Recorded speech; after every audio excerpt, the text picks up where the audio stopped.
You're watching ADTV.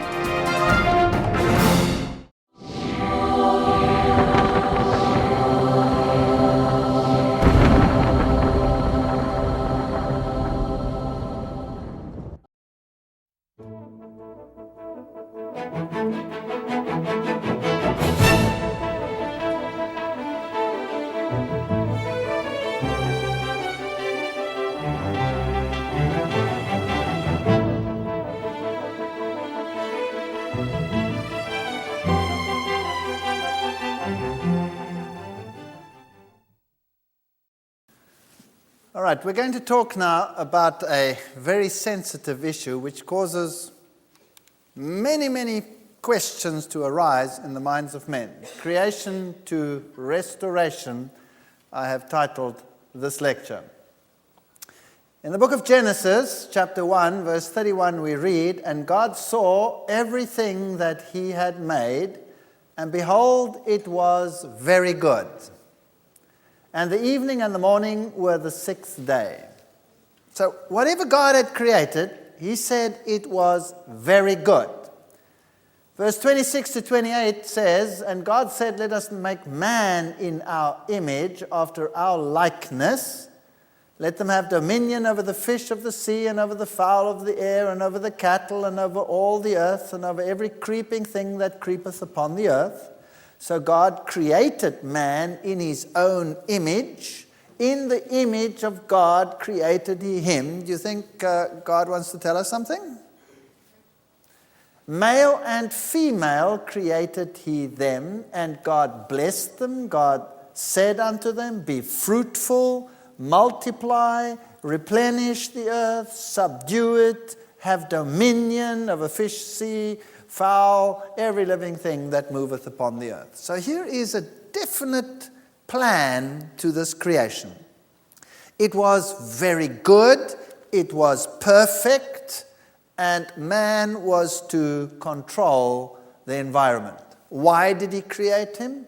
Isaiah chapter 43, verse 6 and 7 says, "For I have created him for my glory. I have formed him, yea, I have made him." So man is not just some off afterthought. He's not some chance random thing that happened here on this earth. He was created in the image of God, and he was created for the glory of God. Well, some people today don't seem to want to reflect that heritage at all. Genesis 1, 29 to 30 says, "And God said, Behold, I have given you every herb bearing seed, which is upon the face of all the earth, and every tree in which is the fruit of a tree yielding seed." All right, so that was the original diet of man according to the Bible. Everything that had seeds, so that would include the grains and the legumes and the nuts and all of those things and all the seeds. And then every tree which is yielding fruit. So fruits, grains, nuts, seeds, that was the original diet. Well, kids, there was no broccoli there that you had to force down. Nothing about the vegetable kingdom is mentioned there. "To you it shall be for meat." That's Old English for food. "And to every beast of the earth, and to every fowl of the air, and to everything that creepeth upon the earth, wherein there is life, I have given every green herb for meat," food. And it was so. So according to this text, all animals were what? Vegetarian. Now, hang on a second. Are you crazy? Obviously, we have creatures out there that are designed to kill other creatures. But the Bible says there was no death in the beginning. So is this an allegory? Is this a fairy tale? What is the story here? Well, what did Charles Darwin have to say about this? In fact, this very issue is the reason why Charles Darwin opted for evolution. This is the very issue that confronted him. Darwin wrote to his friend, Dr. Asa Gray, "I am bewildered. I had no intention to write atheistically, but I own that I cannot see so plainly as others do, and as I should wish to do, evidence for design and beneficence on all sides of us. There seems to me too much misery in the world. I cannot persuade myself that a beneficent and omnipotent God would have designedly created the ichneumonidae with the express intention of their feeding within the living bodies of caterpillars, or that a cat should play with mice. So Darwin looked at the animal world and he saw creatures parasitizing, he saw creatures killing, and he says, well, this ain't good. This is not good. This is not something that a good, kind, loving God would create. There's too much misery here. He wrote in 1844 in his initial draft of The Origin of Species, it is derogatory that the creator of countless universes should have made by individual acts of his will the myriads of creeping parasites and worms which since the earliest dawn of life have swarmed over the land and the depths of the ocean. Now, when he thinks of it in terms of evolutionary principles, he says, we cease to be astonished that a group of animals should have been transformed to lay their eggs in the bowels and flesh of other sensitive beings, that some animals should live by and delight in cruelty, that animals should be led away by false instincts, that annually there should be an incalculable waste of the pollen, eggs, and immature beings.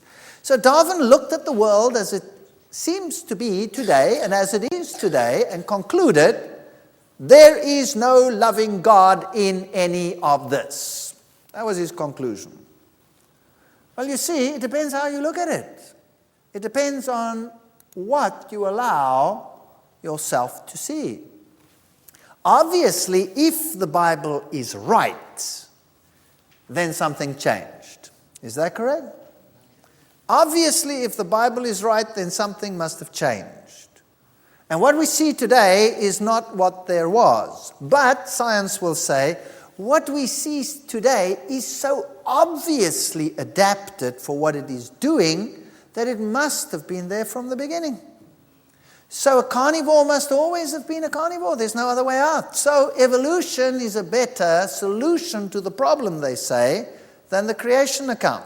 Again, it depends on which set of glasses you are wearing.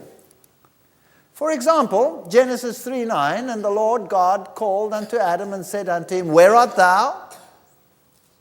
And he said, I heard thy voice in the garden, and I was afraid, because I was naked, and I hid myself. And he said, who told thee that thou wast naked? Hast thou eaten of the tree whereof I commanded thee that thou shouldst not eat? God knew that he had eaten of it, but he just asked him. And the man said, the woman whom thou gavest to be with me, she gave me of the tree, and I did eat. So what happened here? He started blaming. So, it's not me, it's you. We've been blaming ever since. And then the Lord God said unto the woman, what is this that thou hast done? And the woman said, the serpent beguiled me, and I did eat. We still do the same thing. Everybody blames each other. And in fact, we find the solution to all our problems by blaming someone else. Kids are skewed because the parents were bad. The parents were bad because their parents were bad. And they were bad because they got kicked by an uncle or it just carries on and on and on and on. If there's something wrong with my character, well, it's my upbringing, or it's my background, or it's my environment, or it's my this, or it's that. We blame ever since that day. And the Lord God said unto the serpent, because thou hast done this, thou art cursed above all the cattle, that means animals, and above every beast of the field. Upon thy belly thou shalt go, and dust shalt thou eat all the days of thy life. Whew, say the scientists. What rubbish. Serpents don't eat dust. Well, this could be a reference to death. You see, dust thou art, and dust thou shalt be. So, death came into the equation. But besides that, When an animal without hands to lift something up eats, he eats dust with it as well, but that's besides the point. But I believe it's a reference to death. So something changed, and this creature obviously didn't walk on its belly before. It must have been somewhat different. Do we have creatures today that have legs but don't walk on their legs? Yes. Here is a Cape dwarf burrowing lizard. There are the rudimentary legs. Here's another one, a burrowing skink with rudimentary legs. There's another. There are snakes which have rudimentary legs. So obviously the genes for legs must be there, right? The genes must be there, but they're not fully expressed. Is it possible that the genes were just switched off? That is not evolution, that is deactivation of something that is no longer there. That's like putting a plank over some of the keys on a piano so that you cannot play them anymore. And then that repertoire is just gone. So that is change. Is it evolution? Not necessarily. It's just deactivation of genes. Well, what about a snake has fangs? Surely they were designed to kill. Well, what is a fang? A fang is just a mechanism to inject a secretion, which we call a poison. Did it have a poison in the beginning? Well, what is that secretion that comes out of this fang? All it is a salival secretion. So the enzymes in the salival glands are slightly modified by their expression, and now when they are injected, instead of being dissolving and digesting enzymes, they are toxins, neurotoxins or blood toxins or whatever variety, depending on the shape of the protein. Any foreign protein injected into us will cause a reaction, and this one is just more vehement. Does it mean that it was designed to kill in the beginning? Or could it mean that whatever it ate in the beginning, it injected something to digest it, as do spiders? Spider the same. When a spider bites, and all it does, it injects digestive enzymes, which can, in some cases, be highly toxic. So a spider has a net. Some spiders actually eat pollen for some part of their life cycle, or can survive on pollen. Is it possible that there were seeds or some form of flying seeds, dispersed seed, that today no longer exists because we only have a fraction of the kingdom of plants and animals left that used to exist in the past? Are circumstances different to what they were in the past? Cursed is the ground for thy sake. So when sin came in, the ground was cursed. Cursed is the ground for thy sake. In sorrow shalt thou eat of it all the days of thy life. Thorns also and thistles shall it bring forth. Well, here's a change. Henceforth there will be thorns and thistles, and thou shalt eat the herb of the field. So something was added to the diet. Well, why? The ground has suddenly been cursed.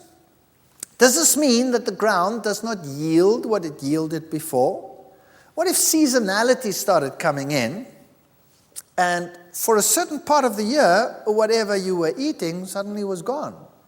Let's say you were an animal adapted to eating apricots, and then for 3 months of the year, there were the apricots, and then the season changed, and for the next 9 months, no apricots. What would you do? You have only 2 options. You either die, or you do what? You change your diet. Those are your 2 options. You either die, or you change your diet. And if the ground does not yield what it yielded before, then what you have to add is a greater variety of the food that you would normally eat. So some things were added because of this. Now, what is a thorn and a thistle? Now, here's a thorn. In this case, this thorn on this acacia, all that it is a modified stem. It's not something new. It's a stem, the genes for stem that are expressed so that it develops a thorn. The stem starts growing, it then dries out and sharpens and forms a thorn.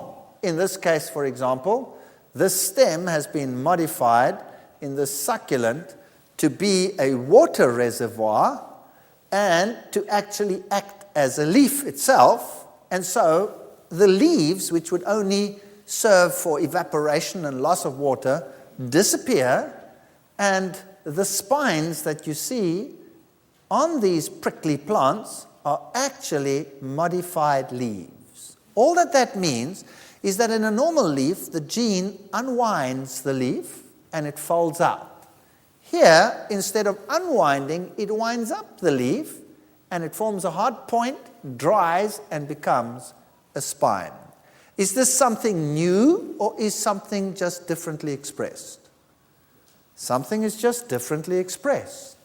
Here you have a rose, and here it also has thorns, and in this case, it's an epidermal or a cortical outgrowth.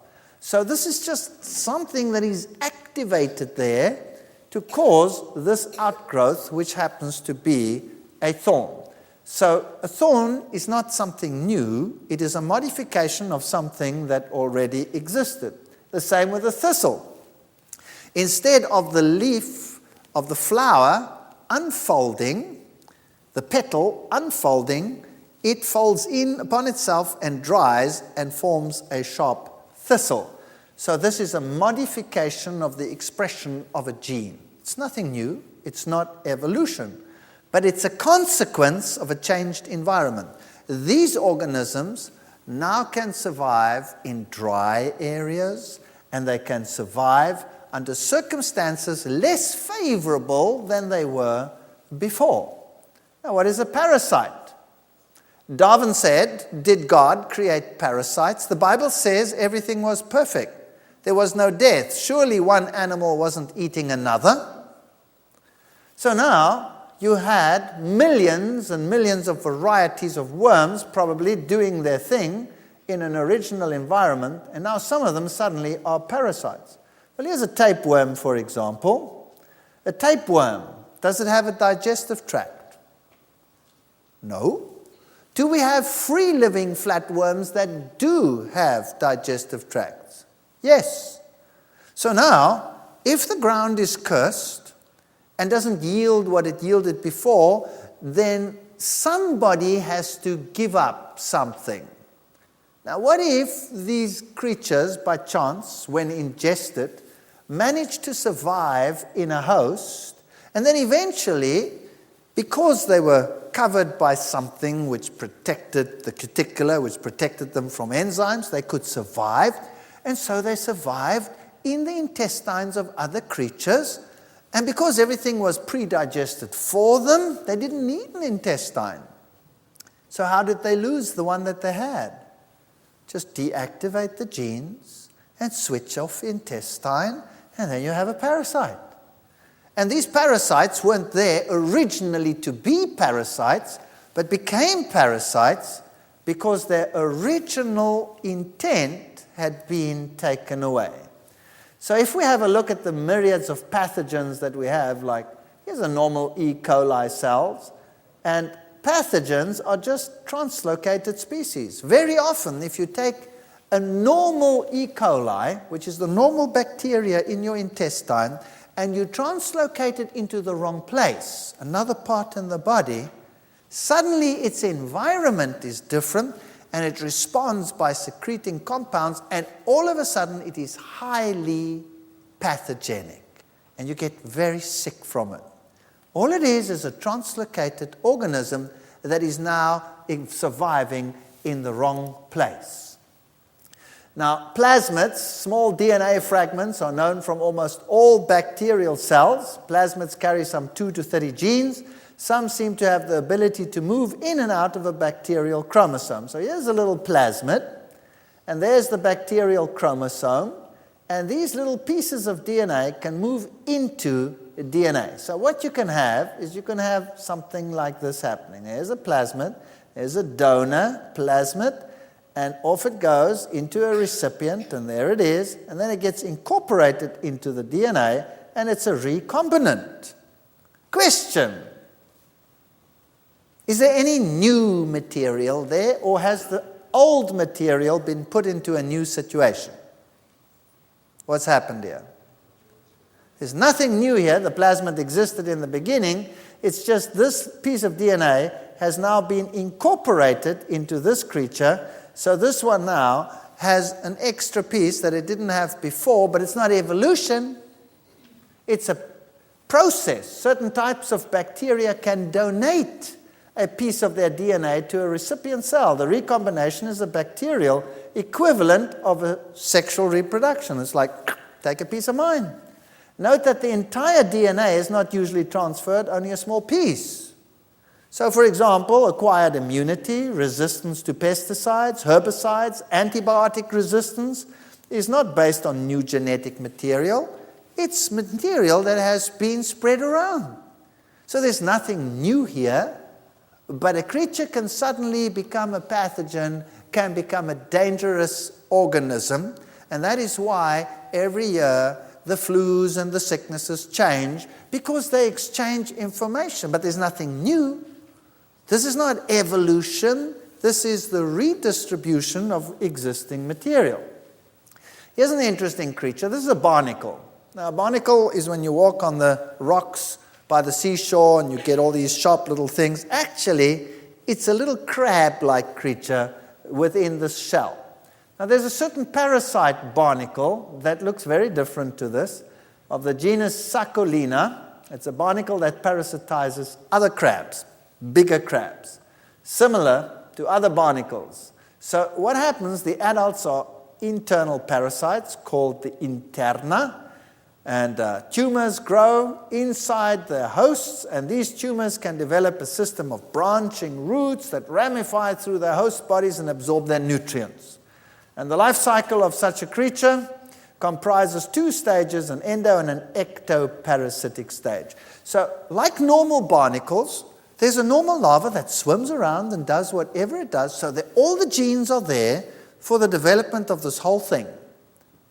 And I believe all the genes are there for the development of a barnacle, but it's in trouble competing with other barnacles, and so either, because the resources are less, it dies, or it changes its lifestyle. So what it did is it went and it climbed into another crab, and then it loses everything. It doesn't develop any of its features. It doesn't look like a crab at all anymore. It doesn't have little legs, doesn't have anything like that. No filtering system, nothing. It just develops a sort of a web and a reproductive system, and that's all it is. Just reproductive organs, and for the rest, it gets everything from the host. Was it designed to do that in the beginning? Or did it happen because circumstances changed? Isn't that possible? Let's take a look of a creature that's closer to home. You have mosquitoes here, don't you? Obviously you do, living in this environment. Now the mosquito has this wonderful little proboscis over here that serves like a drill. And there we go. Inside, and then you fill up with blood like that. Rather scrumptious meal. Now, obviously, the mosquito was designed to suck blood. Yes or no? Answer is probably no. You see, it is only the female that sucks blood. Isn't that amazing? Only the female. What does the male do? Like all males on this planet, it is extremely timid and sucks only what? Plant juices. That's right. Plant juices. So the male takes this structure and goes to a plant and gets and takes some plant juice. Now, what if, at some stage in the past, the ground was cursed, and now everything started changing, and that plant doesn't produce enough energy for the mosquito female to develop her eggs. Isn't it then useful to take the same structure that was designed for one purpose and use it for another, having discovered that blood is relatively rich in nutrients? She just changes the place where she puts it in. And then she can do what she has to do. So, was this designed to be a blood-sucking insect, or was it designed to be a plant-sucking insect? Probably the first. And what about these creatures, the hornets and the bees and all these stinging fellows that are so mean? Surely that is a structure designed to inflict great pain and damage. If you look at all these wasps over here with their interesting features, well, if you see them, you stay out of their way. That sting is nothing other than a transformed ovipositor. That's what it is, a transformed ovipositor. So when a bee stings you, it actually pays with its life because there's a barb on it, and it stays behind, and then, oops, there's the sting. Was it designed to use this as a sting, or was it originally there to be an ovipositor? Ovipositors can consist of a number of portions, and so even those that are capable of laying eggs can sting as well today because the ovipositor has been transformed. But originally, the function was not necessarily there for stinging. And the secretions that are produced over there are the simple protein secretions that were used to lubricate the eggs and form the various components, proteins that are injected, to which we are highly allergic and cause these reactions. So this doesn't mean that they were designed like that from the beginning. Surely it was not designed that they should kill caterpillars and live by these means. They could have lived on other things, but if that original diet is now no longer available, then surely you must change. For example, ladybirds. Ladybirds are a pest in South Africa. They are a pest in apricot orchards. And they will eat the apricots and eat little holes in them. So they have to be controlled in the apricot season. And then the apricot season is gone. So now what does the ladybird do? It has to either adapt or die. And so it becomes a ferocious carnivore feeding on plant lice, a highly useful creature to have around. And so the diet has changed because the food source has dried up. Now, the Bible says that plants will bear their fruit how often in the New World? The tree of life, the Bible says, will bear its fruit how often? Every single month. So why should not all the other plants bear their fruit every single month? They just cannot do so now because of a change in season, etc. Carnivores are designed to be carnivores because they have these powerful teeth, these canines, and they can rip you apart. Here are some foxes. A Russian scientist by the name of Dmitry Balayev studied the process of domestication of foxes. What he did is he took a number of foxes and then he started domesticating them. And he chose the offspring that were more at home with the humans. And then within a few generations, about 8 generations, he had some fox litters where the young ones would actually socialize with the human. And after about 13 generations, they were just like dogs. They would lie at the feet. They would ask for food when they were hungry. They would lick their handlers. And an amazing change took place in these creatures. Not only that, when he analyzed the hormone levels, the adrenal glands had become smaller. Adrenaline levels were lower, the animals were no longer as aggressive, and the serotonin levels in the brain rose by more than double. That's very interesting. Now, in schizophrenics, the serotonin levels are very low. So a psychiatrist will give a medication to increase the serotonin levels, and then the patient is calm. If the serotonin levels are low, then he's very violent. So the social change in the animal, was that evolution? Surely not. If you could change it just by selection of what the gene capacity was within just a few generations, that's not evolution. That's deactivation of some systems and activations of others to bring it more in line with what it was like original. Now, if you take carnivores, here's a bear, that's classified as a carnivore, and here they will eat fish. But in the north, the salmon run is over very quickly, and fortunately for the bear, when the salmon run is on, it's just when the snow melts, and there are no other food sources around.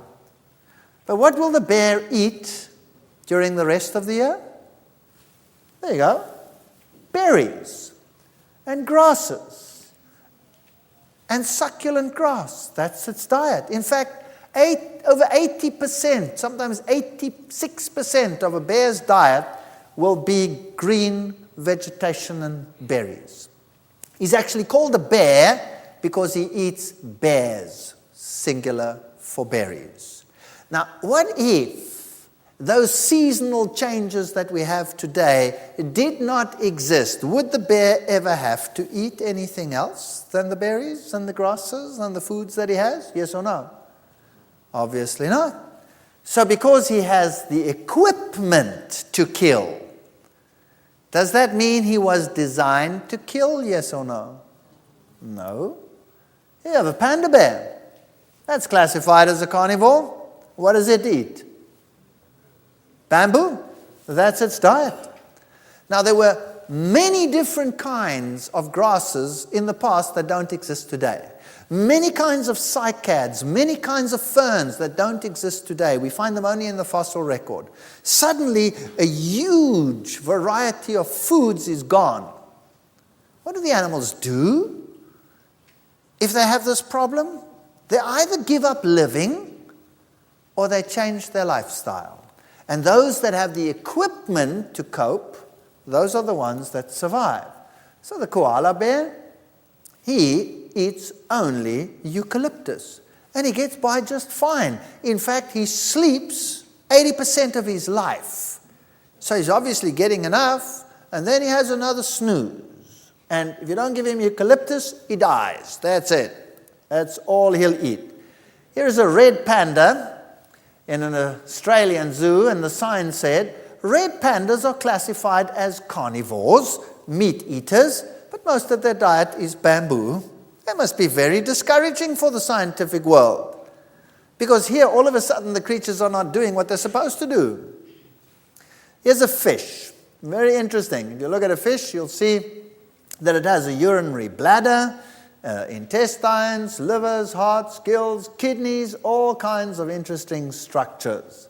Now, in this kidney, they have a structure which is called the glomerulus. Now, this is a nice little filtering machine, and the blood goes and pumps in there, and the pressure is high, so it filters the liquid out, and the liquid gathers over here and is removed. You remove the salts, and then you urinate it out. Very nice structure in the kidney of the fish. Now, fish in the sea have a big problem because their salt concentration is lower than that of the sea, so they're constantly losing water by osmosis. So now, this structure to them is a calamity. So what they do is they switch it off, and it's deactive, and it doesn't work. So fish in the sea have structures in the kidneys that they never use. Why would they develop a structure that they never use?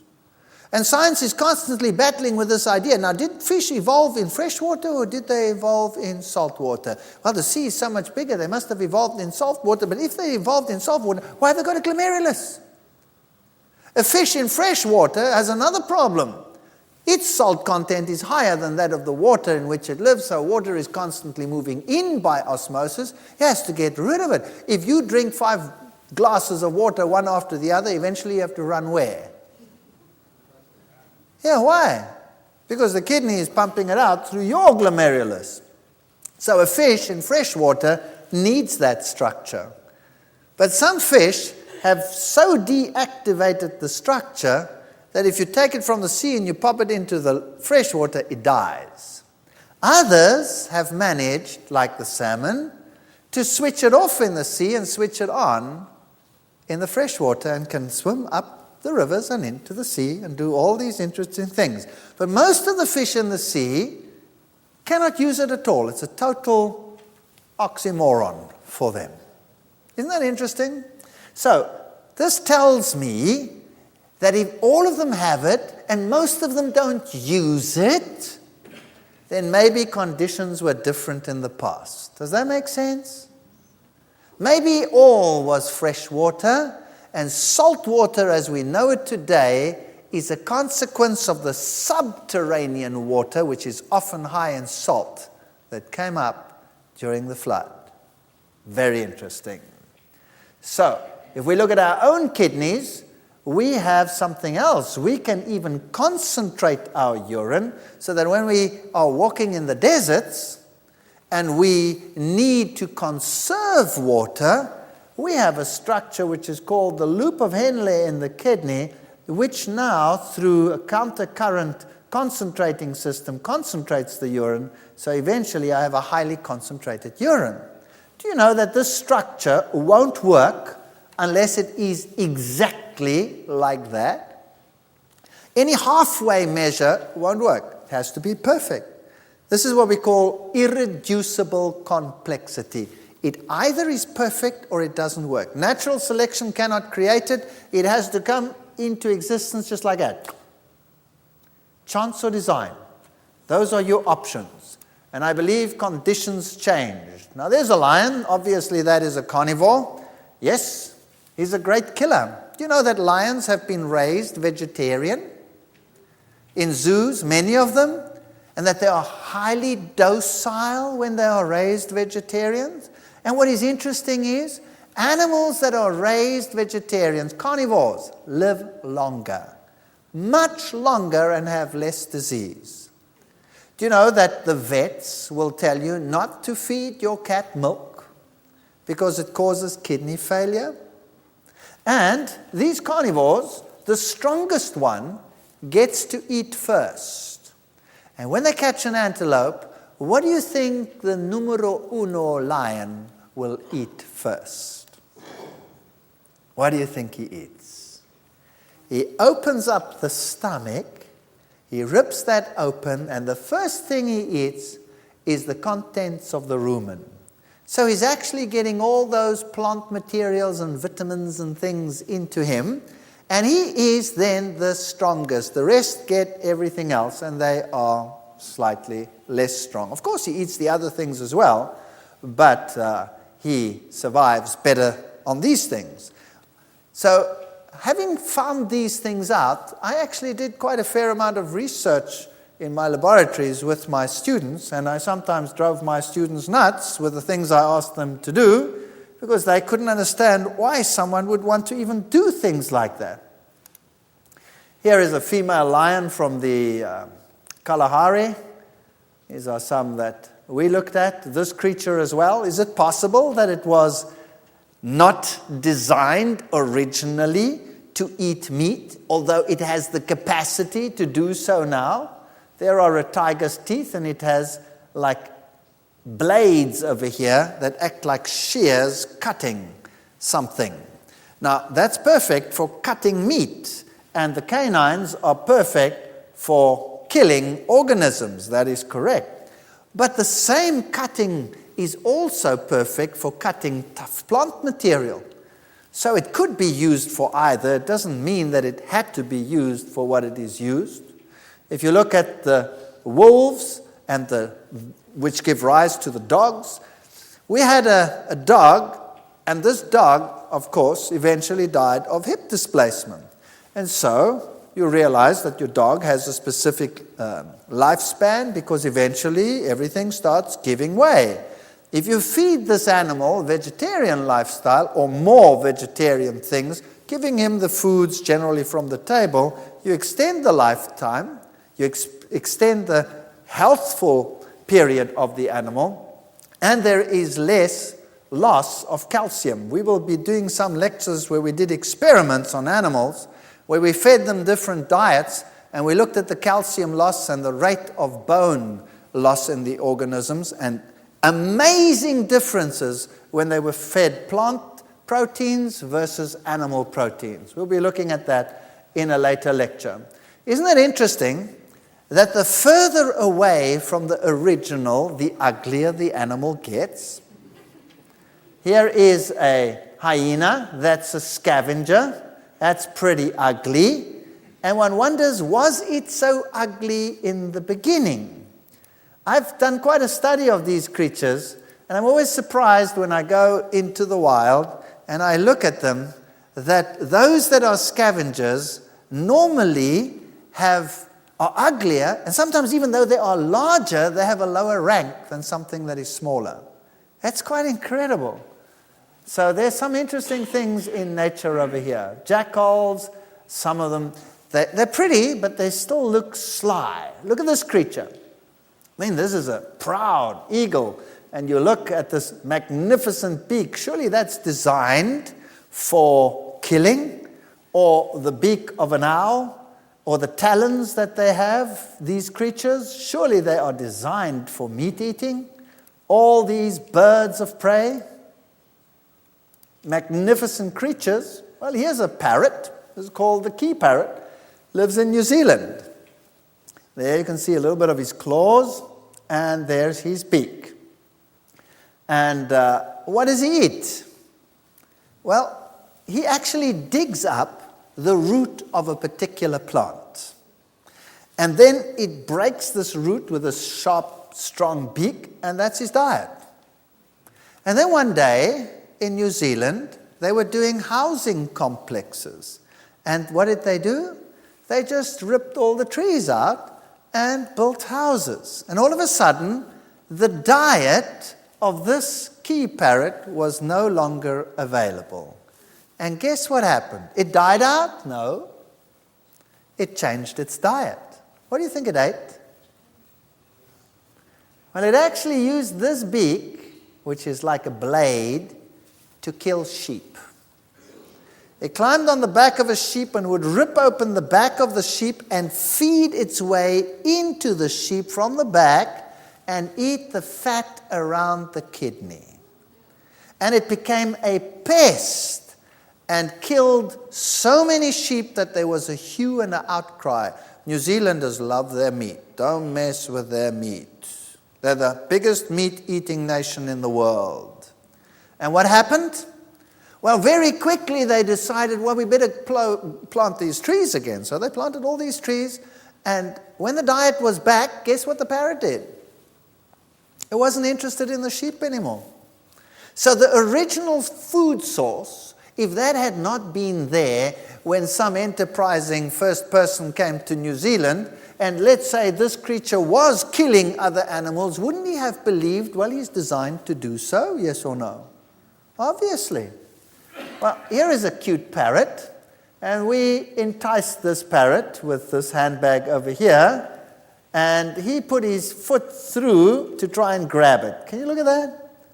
That's pretty neat structure for grabbing onto a prey, if he wanted to. And I'll tell you that that beak is capable of 10 tons of pressure. You put your finger in there, he'll take it off with one bite. Gone. Isn't it possible that this creature has the equipment to kill, yes or no? Certainly has, but what does it use its beak for? Cracking nuts. That's what it uses it for. But if the nuts weren't there, wouldn't it eat something else? Well, parrots are probably there to look cute. Here is a pacu, and there's a piranha. This is a ferocious meat eater. That's a very close relative, the pacu, and that eats only seeds that fall into the water. Now, what if the earth was suddenly not yielding what it did before, and there weren't the varieties of seeds to feed also the piranha? Well, maybe you change your lifestyle and become a killer.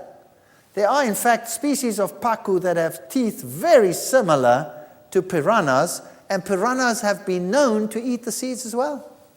So they weren't originally necessarily designed to be what they are today.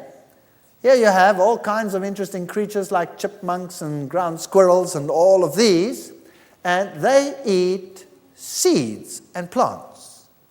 But what happens when acid rain destroys their forest? And the seeds no longer are as abundant as they were before. What will chipmunks do? They will actually eat roadkills. They will actually go and eat dead animals. Were they designed to eat dead animals, yes or no? Obviously not. But they can certainly change if the times change. So animals like shrews that are now insect eaters, insectivores, bats are basically insectivores, but some eat nothing other than fruit. So obviously the capacity to eat something else is there. These are herbivores. Obviously they are designed to eat only plant materials. Do herbivores sometimes eat something other than plant materials, yes or no? Anybody know? Would an antelope go and eat a dead animal, yes or no? Well, the answer is actually yes.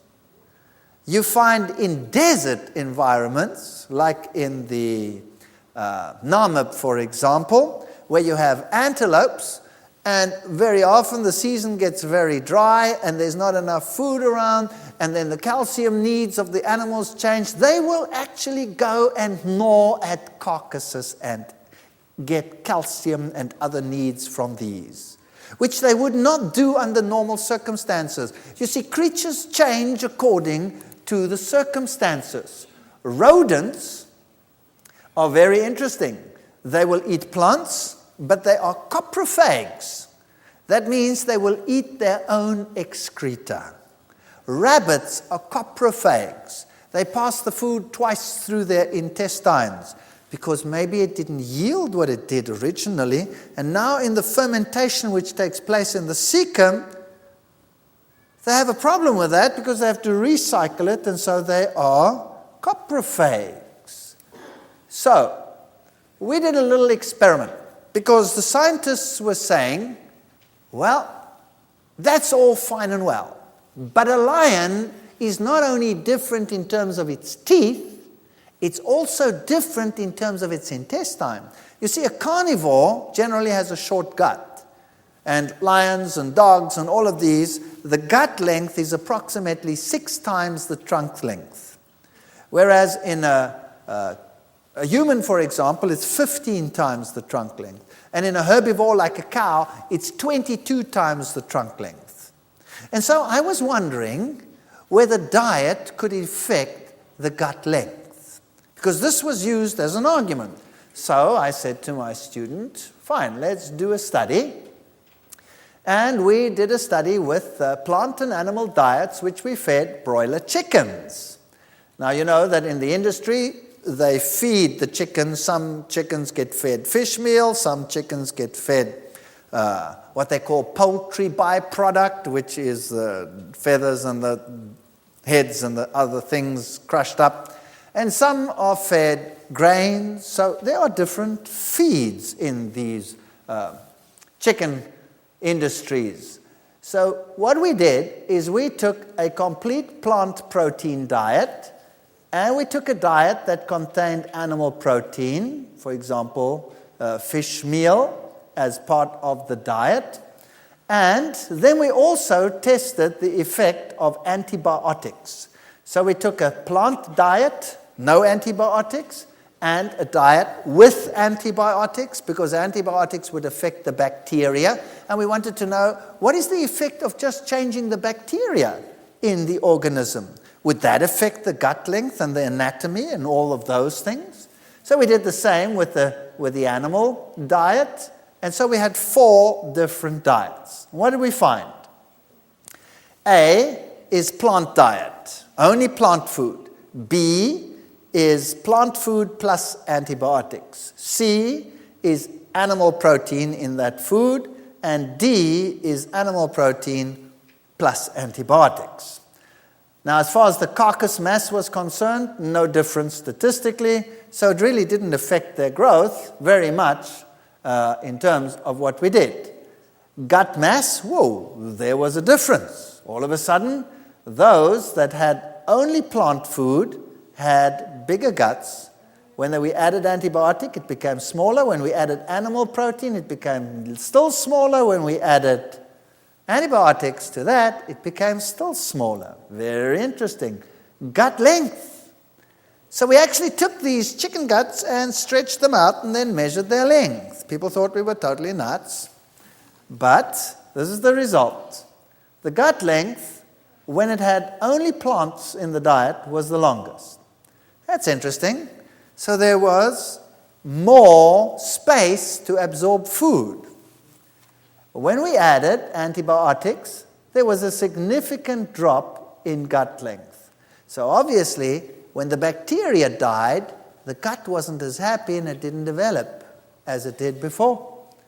When we took meat protein, in other words, fish meal, added that to the diet, the gut length was still shorter. When we added antibiotics to that, it was still shorter. So just the diet alone affected the gut. That is why if you have a dog, for example, and this dog is becoming diseased, and he has all kinds of problems like gout and all of these pains from old age, then you can put your dog on a healthier diet, more plant protein and plant foods than the other. First the dog goes thin. And then after a while, after a few weeks on this new diet, he starts picking up and he's perfectly normal. Why?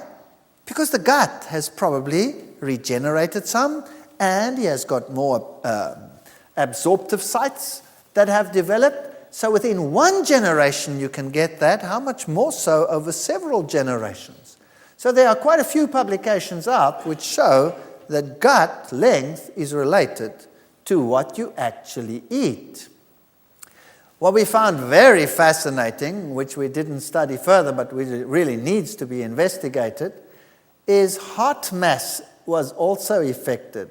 So if we had plant foods, the heart was strong and small. When we added antibiotics, boom, the heart mass increased. So the heart was actually more of a sac, fattier and unhealthier. The animal protein, there was no statistical difference between those two, but when we added the antibiotics, the same thing. And we were just wondering, is it possible that we have this increase in heart disease amongst young people because of the diet that they're eating today and all the antibiotics they get in their lifestyles?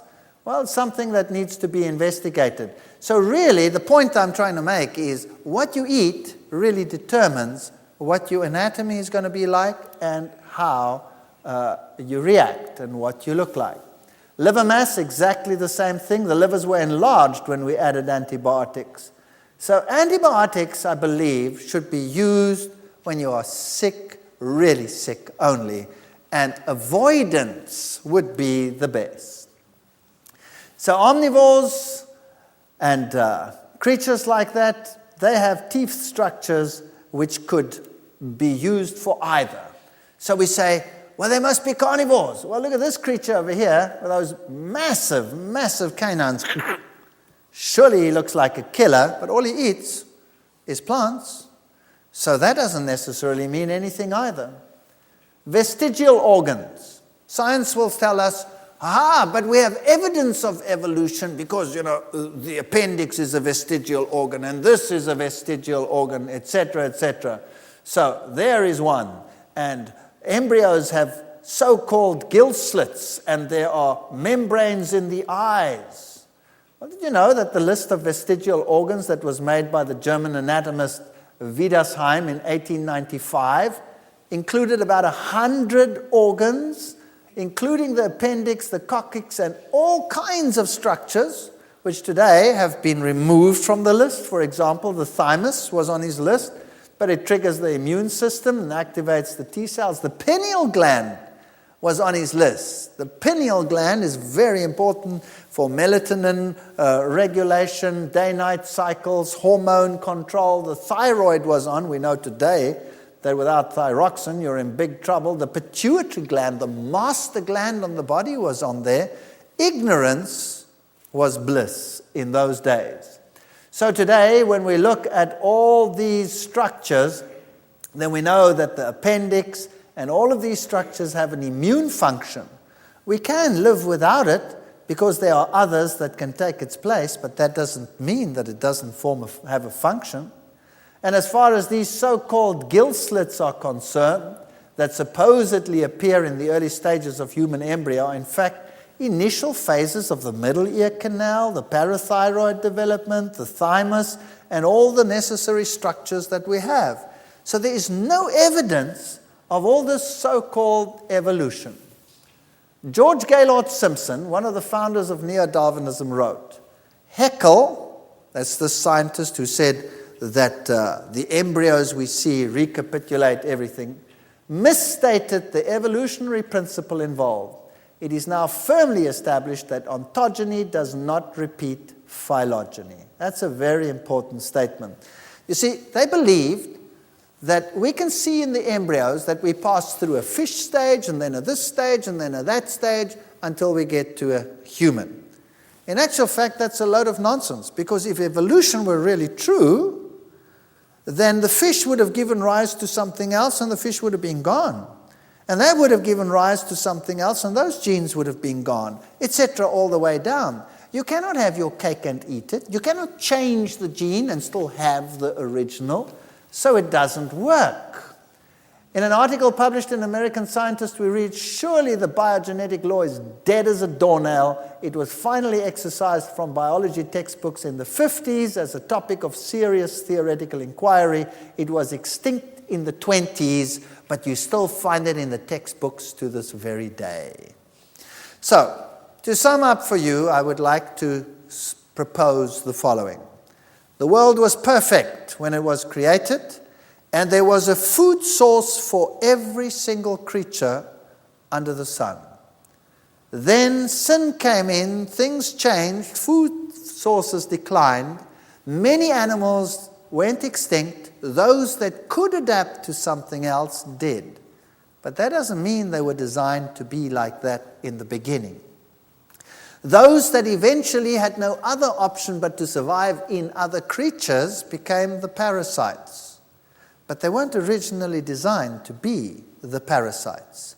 So now with this new knowledge, put yourself in Darwin's shoes. What would you say? I would say, wow, one day the lion will eat just like the panda bear. His food source will be restored, and he will eat what he was designed to eat because it will be there again.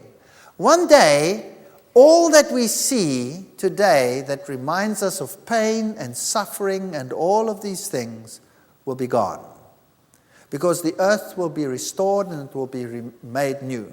And I have no scientific reason whatsoever to doubt that what God said is true. And unlike Darwin, who looked at the dark side and said, there is no love here, I can look at the dark side and say, things have changed because of sin. And to remind us of sin, and to create a hope in us for a better world, so that we might look to God and ask God to cleanse us so that we can be part of that new creation.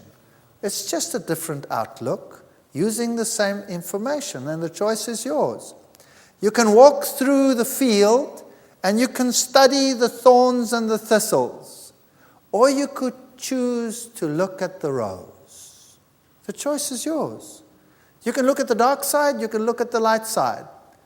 God has left everything there for us to remind us of the beauty of the past. But he has also permitted the negative to create a hunger for something better. Choose. Thank you. You're watching ADTV.